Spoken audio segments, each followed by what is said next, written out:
विधानसभेसाठी काँग्रेसकडून 7 उमेदवार निश्चित झाल्याची माहिती आपल्याला सूत्रांकडून मिळते आहे। काँग्रेसचे मुंबईसह ठाण्यातील 7 उमेदवार ठरल्याची माहिती सूत्रांकडून प्राप्त होते। यामध्ये संगीता हंडोरे, भाई जगतापांच्या नावावर शिक्कामोर्तब झाल्याची माहिती देखील सूत्रांनी दिलेली आहे। तर मुंबईतील 6 तर तिकडे ठाण्यातील एका उमेदवाराचं नाव ठरल्याची माहिती समोर येते आहे। आताची सगळ्यात महत्त्वाची आणि मोठी राजकीय बातमी आपण पाहतोय। विधानसभेसाठी काँग्रेसकडून 7 उमेदवारांच्या नावाची निश्चिती झाल्याचं कळतंय। सूत्रांनी लोकशाही मराठीला ही माहिती दिली आहे। तर काँग्रेसचे मुंबईसह ठाण्यातील 7 उमेदवार ठरल्याची माहिती देखील सूत्रांकडून आपल्यापर्यंत पोहोचते आहे। यामध्ये संगीता हंडोरे, भाई जगताप यांच्या नावावर जवळपास शिक्कामोर्तब झाल्याचं कळतंय।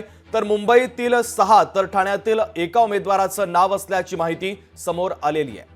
दरम्यान काँग्रेसची कुठली नावं निश्चित झालेली आहेत, ग्राफिकच्या माध्यमातून त्या नावांचा थोडक्यात तपशील आपण पाहूयात।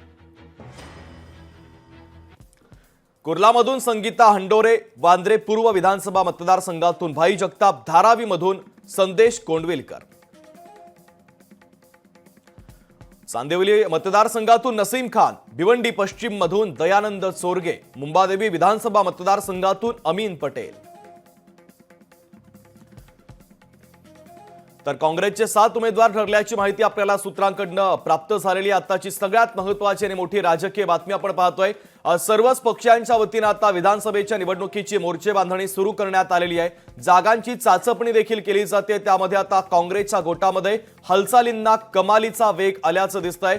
कारण विधानसभेसाठी आता काँग्रेसकडून 7 उमेदवारांच्या नावाची निश्चिती झाल्याचं कळतंय। कुर्लामधून संगीता हंडोरे असतील, वांद्रे पूर्वमधून भाई जगताप, धारावीमधून संदेश कोंडविलकर यांना आता पक्ष संधी देत असल्याचं पाहायला मिळत आहे।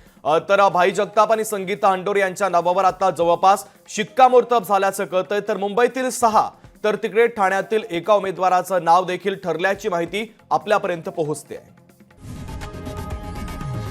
लोकशाही मराठी ऐका, पहा, जागरूक रहा।